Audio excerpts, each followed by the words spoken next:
এই পৃথিবীর 10টা পৃথিবীর সমান্তরে জান্নাত দিব, নিম্নস্তরের জান্নাতীরে 10টা পৃথিবীর সমান রাজত্ব দিব।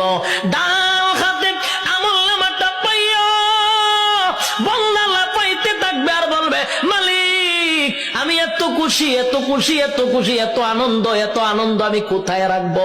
লাফাইতে থাকবে। আল্লাহ কয় দাঁড়া, লাফাস কেড়ে। আল্লাহ আমি এত বড় নিয়ামত পাইছি, কোথায় রাখবো গো? আমি আনন্দ কোথায় রাখবো?